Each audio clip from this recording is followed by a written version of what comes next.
Assalamualaikum warahmatullahi wabarakatuh. Perkenalkan, nama saya Sofia Lestari, NIM B1A1199290, kelas G angkatan 2019. Nah, di sini saya akan menjelaskan materi tentang yang pertama materi, yang kedua energi, yang ketiga tabel periode unsur, yang keempat ikatan ion, yang kelima ikatan kovalen, yang keenam ikatan logam, yang ketujuh ikatan hidrogen, yang ke-8 ikatan van der Waals. Nah, langsung saja yang pertama, materi. Materi adalah sesuatu yang memiliki massa dan mempunyai volume. Pada materi mempunyai 3 macam wujud, yakni yang pertama padat, cair, dan gas. Pada zat padat memiliki bentuk dan volume yang tetap selama tidak ada pengaruh dari luar. Contohnya, bentuk volume sebatang emas tetap dimanapun emas itu berada. Berbeda dengan zat cair, bentuk zat cair berubah-ubah mengikuti bentuk ruang yang ditempatinya. Di dalam gas air akan mengambil bentuk ruang gelas. Di dalam botol air akan mengambil bentuk ruang botol. Seperti pada zat padat, volume zat cair juga tetap. Materi dan perubahannya. Materi dan perubahannya ada dua, yaitu yang pertama perubahan fisika dan perubahan kimia. Nah, pada perubahan fisika merupakan perubahan materi yang tidak disertai terjadinya zat baru. Tidak berubah zat asalnya, hanya terjadi perubahan wujud, perubahan bentuk atau perubahan ukuran. Pada perubahan wujud dapat dikembalikan ke wujud dan bentuk asalnya. Nah, pada perubahan kimia merupakan perubahan zat yang menyebabkan terjadinya satu atau lebih zat yang jenisnya baru. Perubahan kimia selanjutnya disebut reaksi kimia. Sifat materi. Berdasarkan kaitannya dengan perubahan materi, sifat-sifat materi dapat dibedakan menjadi yang pertama sifat materi atau sifat fisik, yaitu sifat yang berhubungan dengan penampilan fisik yang biasanya dapat diamati dari luar materi. Sifat fisik ini tidak menyebabkan berbentuknya zat lain. Contoh, warna, bau, rasa, titik didih, massa jenis. Nah, yang kedua sifat kimia, yaitu sifat khas yang menjadi identitas dasar materi yang dapat diamati. Berdasarkan kaitannya dengan ukuran atau jumlah materi, sifat-sifat materi dapat dibedakan menjadi yang pertama sifat ekstrinsik, yaitu sifat yang besarnya bergantung pada jumlah atau ukuran materi. Yang kedua sifat intrinsik, yaitu sifat yang tidak bergantung pada jumlah atau ukuran materi. Senyawa adalah zat yang dapat diuraikan kembali menjadi zat lain yang lebih sederhana melalui reaksi kimia. Senyawa biasanya adalah gabungan dari dua unsur atau lebih, contohnya air, hidrogen. Air adalah gabungan dari oksigen dan hidrogen. Keduanya adalah unsur yang berbeda gas. Unsur adalah zat yang paling sederhana yang tidak dapat diuraikan menjadi zat lain yang lebih sederhana dengan reaksi kimia biasa. Suatu unsur dapat dituliskan dalam bentuk lambang unsur. Materi yang kedua adalah energi. Energi adalah suatu kemampuan untuk melakukan kerja atau kegiatan. Dalam kehidupan manusia selalu terjadi kegiatan, dan untuk kegiatan otak serta otot diperlakukan energi. Energi itu diperoleh melalui proses oksidasi atau pembakaran zat makanan yang masuk ke dalam tubuh berupa makanan. Macam-macam energi. Yang pertama, energi mekanik. Energi mekanik dapat dibedakan atas dua pengertian, yaitu energi potensial dan energi kinetik. Jumlah kedua energi itu macam-macam energi. Yang pertama, energi mekanik.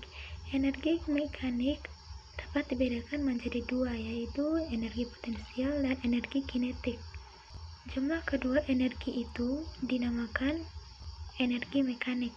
Setiap benda mempunyai berat, maka baik dalam keadaan diam atau bergerak, Setiap benda memiliki energi, misalnya energi yang tersimpan dalam air yang dibendung pada sebuah waduk yang bersifat tidak aktif dan disebut energi potensial.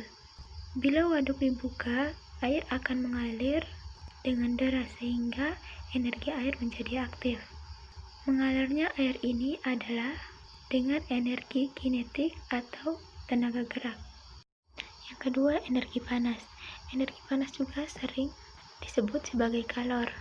Pemberian panas kepada suatu benda dapat menyebabkan kenaikan suhu benda itu ataupun bahkan terkadang dapat menyebabkan perubahan bentuk, ukuran, atau perubahan volume benda itu. Yaitu panas, kalor, dan suhu. Panas adalah salah satu bentuk energi. Energi panas yang berpindah disebut kalor. Sementara suhu adalah derajat panas suatu benda. Yang ketiga, energi magnetik. Energi magnetik dapat dipahami mengamati gejala yang timbul ketika dua batang magnet yang kutub-kutubnya saling mendekatkan satu dengan yang lain. Yang keempat, energi listrik. Energi listrik ditimbulkan atau dibangkitkan melalui bermacam-macam cara, misalnya dengan sungai atau air terjun yang memiliki energi kinetik. Yang kelima, energi kimia. Yang dimaksud dengan energi kimia ialah energi yang diperoleh melalui suatu proses kimia. Energi yang dimiliki manusia dapat diperoleh dari makanan yang dimakan melalui proses kimia. Yang keenam, energi bunyi. Bunyi dapat juga diartikan getaran, sehingga energi bunyi berarti juga getaran. Getaran selaras mempunyai energi dua macam, yaitu energi potensial dan energi kinetik. Yang ketujuh, energi nuklir. Energi nuklir merupakan hasil dari reaksi fisi yang terjadi pada inti atom. Reaksi yang banyak digunakan oleh manusia untuk menghasilkan energi nuklir adalah reaksi yang terjadi antara partikel dengan inti atom yang digolongkan dalam kelompok heavy atom seperti aktinida. Yang kedelapan, energi cahaya. Energi cahaya, terutama cahaya matahari, banyak diperlukan terutama tumbuhan yang berhijau daun. Tumbuhan itu membutuhkan energi cahaya untuk mengadakan proses fotosintesis. Energi yang terakhir adalah energi matahari. Energi matahari merupakan energi yang utama bagi kehidupan di bumi ini. Berbagai jenis energi, baik yang terbarukan maupun tak terbarukan, merupakan bentuk turunan dari energi ini, baik secara langsung maupun tidak langsung. Hukum kekekalan energi. Energi tidak dapat diciptakan dan tidak dapat dimusnahkan. Energi dapat berubah dari bentuk satu ke bentuk lainnya. Contoh, energi mekanik berubah menjadi energi listrik berubah menjadi energi bunyi, dan energi kimia berubah menjadi energi listrik. Berikutnya adalah tabel periodik unsur. Tabel periodik unsur adalah susunan unsur kimia yang diurutkan berdasarkan nomor atomnya, sehingga sifat periodik kimia suatu unsur menjadi jelas. Tabel periodik memiliki 7 periode dan 8 golongan. Setiap golongan dibagi lagi menjadi 8 golongan A, 1A sampai 8A, dan 8 golongan B, 1B sampai 8B. Unsur-unsur golongan A disebut golongan utama, sedangkan golongan B disebut golongan transisi. Sifat periodik unsur. Sifat periodik unsur yang pertama, sifat logam. Unsur-unsur yang jumlah kulitnya sama dalam satu periode semakin besar nomor atom, maka sifat logamnya cenderung lebih lemah, dan sifat non-logamnya semakin kuat. Yang kedua, jari-jari atom. Jarak dari inti atom sampai elektron terluar. Yang ketiga, jari-jari ion positif kurang dari jari-jari atomnya. Jari-jari ion negatif lebih dari jari-jari atomnya. Yang keempat, energi ionisasi. Yang kelima, afinitas elektron, yang keenam keelektronegatifan, yang ketujuh sifat magnetik. Ikatan ion. Ikatan ion merupakan ikatan yang terjadi karena adanya gaya tarik-menarik antara ion negatif, anion, dengan ion positif, kation. Gaya tarik-menarik ini disebut juga sebagai gaya elektromagnetik. Gaya tarik-menarik ini disebut juga sebagai gaya elektrostatik. Ada beberapa sifat-sifat ionik adalah yang pertama, struktur atau susunan kristal, yang kedua, isomorf, mempunyai bentuk kristal yang sama. Ikatan kovalen. Ikatan kovalen sangat penting bagi kehidupan, karena ikatan ini menghubungkan atom-atom untuk membentuk molekul suatu sel. Ikatan kovalen adalah ikatan yang terjadi akibat pemakaian pasangan elektron secara bersama-sama oleh dua atom. Ikatan kovalen terbentuk di antara dua atom yang sama-sama ingin menangkap elektron. Sesama atom bukan logam. Ikatan logam. Ikatan logam merupakan ikatan kimia antara atom-atom logam, bukan merupakan ikatan ion maupun ikatan kovalen.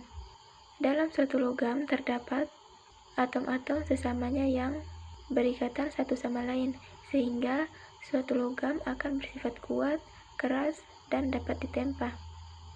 Elektron-elektron valensi dari atom logam bergerak dengan cepat membentuk lautan elektron, mengelilingi inti atom, neuron, dan proton. Unsur-unsur logam pada umumnya merupakan zat padat pada suhu kamar, dan kebanyakan logam adalah pengantar listrik yang baik. Selanjutnya, ikatan hidrogen. Ikatan hidrogen terjadi apabila atom hidrogen yang terjadi kovalen terikat pada satu atom elektronegatif juga tertarik ke arah atom elektronegatif lainnya. Dalam sel hidup, pasangan-pasangan elektronegatif yang terlibat ini biasanya adalah atom oksigen atau nitrogen. Ikatan hidrogen terjadi ketika sebuah molekul memiliki atom N, O, atau F yang mempunyai pasangan elektron bebas. Ikatan hidrogen sebenarnya merupakan gaya dipol-dipol yang terjadi antara molekul-molekul polar. Namun, ikatan ini dibedakan secara khusus karena kekuatan gaya interaksinya relatif lebih kuat dibanding. Hal ini dikarenakan atom hidrogen tidak memiliki inti atom untuk melindungi inti atom, dan ukurannya cukup kecil. Selanjutnya, materi yang terakhir yaitu ikatan van der Waals. Ikatan van der Waals adalah gaya tarik-menarik antar atom atau molekul. Gaya van der Waals terjadi akibat interaksi antara molekul-molekul non-kutub, gaya London, dengan molekul-molekul kutub, gaya dipol-dipol terinduksi. Ikatan van der Waals terdapat antar molekul cair atau padat dan sangat lemah. Lebih dan kurangnya mohon dimaafkan. Wassalamualaikum warahmatullahi wabarakatuh.